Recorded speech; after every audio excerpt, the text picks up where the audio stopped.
বিসমিল্লাহির রহমানির রহিম। আসসালামু আলাইকুম। আজ আমি আপনাদের দেখাবো খুব সহজ নিয়মে কিভাবে কামিজের গলায় চিকন পাইপিং অ্যাটাচ করতে হয়। তো আমি খুব সহজভাবে দেখানোর চেষ্টা করেছি। আপনারা যদি একটু মনোযোগ সহকারে দেখেন তাহলে খুব সহজে শিখে নিতে পারবেন। তো তার আগে আপনাদের কাছে আমার বিশেষ রিকোয়েস্ট, যারা এখন আমার চ্যানেলটিকে সাবস্ক্রাইব করেন নাই, প্লিজ চ্যানেলটিকে সাবস্ক্রাইব করুন এবং সাবস্ক্রাইবের পাশে থাকা বেল আইকনটিতে অল ক্লিক করুন, যাতে আমার পরবর্তী দেওয়ার ভিডিওগুলো নোটিফিকেশন আপনারা খুব সহজে পেয়ে যেতে পারেন। আর ভিডিওটি যদি ভালো লেগে থাকে প্লিজ লাইক দিতে ভুলবেন না। তো চলুন শুরু করি। তো দেখুন, আমি কামিজের গলাটা কিন্তু ভি ডিজাইন করে সামনে মাঝ বরাবর 8 ইঞ্চি পরিমাণ লম্বা করে কেটে নিয়েছি।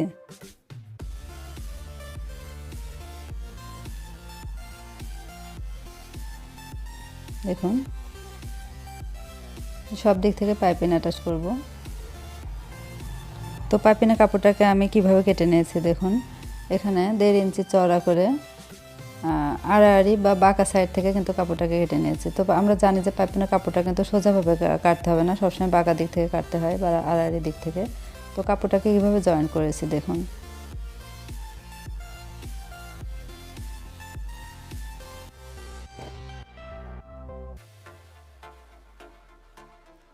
তো আমার হাতে দেখে খেয়াল করলে বুঝতে পারবেন যে আমি কাপড়টাকে কিভাবে ধরে জয়েন্টটা করছি।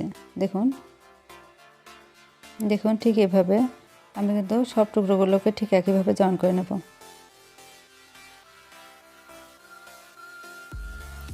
তো এখানে পাইপিংয়ের কাপড়গুলোকে আমি জয়েন করে নিয়েছি। এবার কাপড়ের ঠিক মাঝ বরাবর এভাবে ভাঁজ দিয়ে, সোজা দিকে কিন্তু ভাঁজটা দিতে হবে, এভাবে ভাঁজ দিয়ে কামিজের কাপড়টাকেও সোজাভাবে রেখে, আমি কামিজের কাপড়টাকে কিন্তু সোজা দিকে করেছি।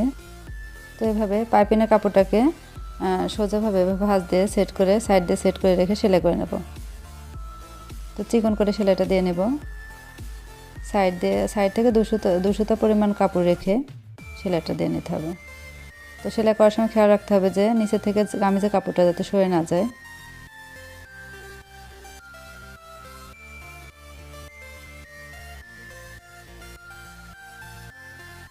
তো আপনারা যারা নতুন তারা কিন্তু খুব ধীরে ধীরে আমি যেভাবে দেখাচ্ছি ঠিক সেভাবে সাবধানে সেলাইটা করে নেবেন এবং নিচে এই সাইডে এসে সুচটাকে ভিতরে রেখে কাপড়টাকে এভাবে ঘুরে নিয়ে আবার সেলাইটাকে উপরে উঠিয়ে দেব।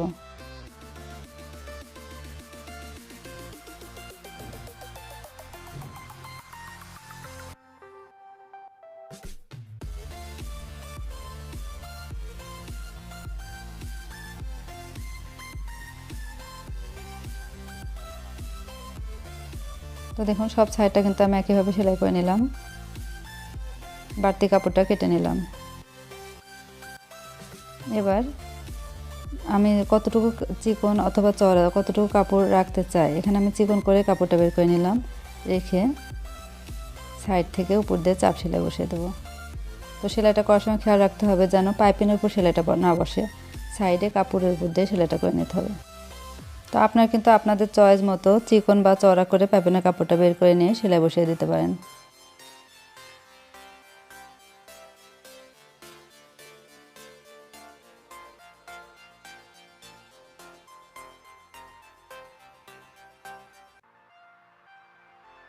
তো খুব সাবধানে চিকন করে পাইপিংয়ের কাপড়টাকে বের করে সাইড দিয়ে সেলাই করে নেব।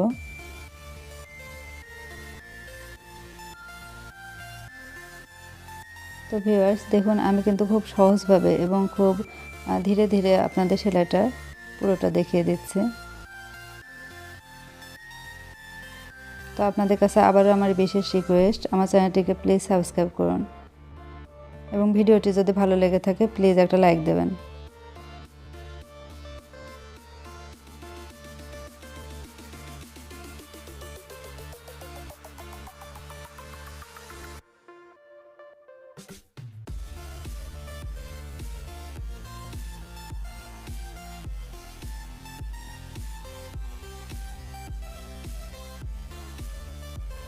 তো দেখুন, নিচের এই পয়েন্টে এসে কিন্তু আমি এখানে একটা ছোট্ট করে কাট দিয়ে নেব যাতে উল্টানো সুবিধা হয়।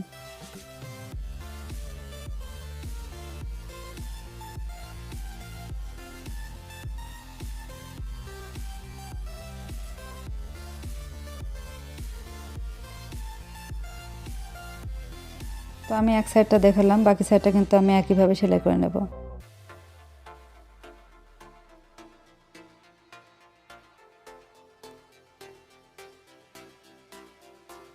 তো দেখুন আমার কামিজটির গলায় চিকন করে পাইপিং জয়েন্ট কিন্তু কমপ্লিট হয়েছে। তো এবার আমি এই যে ফাড়ার যে অংশটা আছে এখানে 2 ইঞ্চি পরিমাণ চওড়া কাপড় নিয়ে ফাড়ার অংশটা জয়েন করে নেব।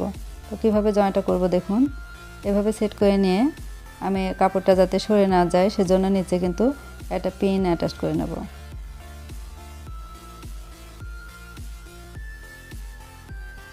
এবার সুন্দরভাবে সেট করে সাইড দিয়ে সেলাই বসিয়ে দেব। তো আগের মতো এই সেলাইটাও কিন্তু পাইপিনের উপর দিয়ে হবে না, অর্থাৎ কাপড়ের উপর দিয়ে পাইপিনের সাইড থেকে কাপড়ের উপর দিয়ে সেলাইটা বসিয়ে দেব।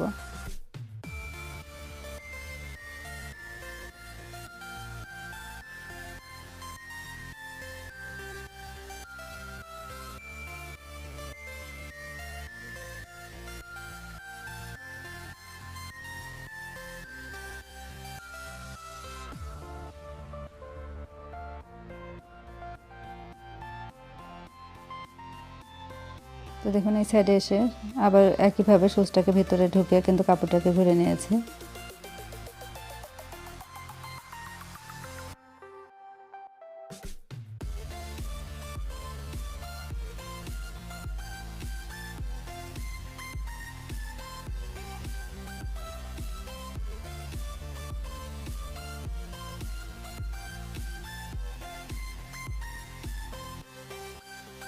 তো দেখুন আমার কামিজটির গলায় কিন্তু চিকন করে পাইপিং জয়েন কমপ্লিট হয়েছে। এবার আমি এর সামনে দিয়ে কয়েকটা শো বোতাম অ্যাটাচ করব। তো শো বোতামটি কীভাবে তৈরি করব দেখুন। তো এই বোতামগুলো কিন্তু সুতা যে দোকানে কিনতে পাওয়া যায় সেখানে পাওয়া যায়। তো এভাবে বোতামটা কাপড় দিয়ে এভাবে জড়িয়ে সেলাই করে শো বোতাম তৈরি করে নেব।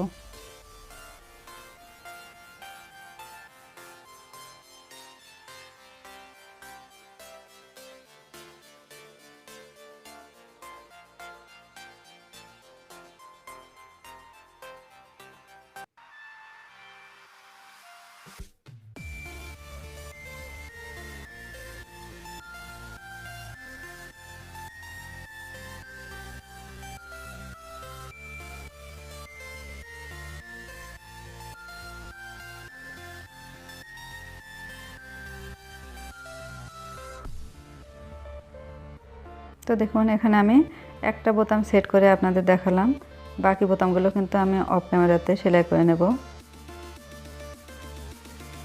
তো এভাবে বোতাম জয়েন করলে কিন্তু কামিজের গলাটা দেখতে খুব সুন্দর দেখায়।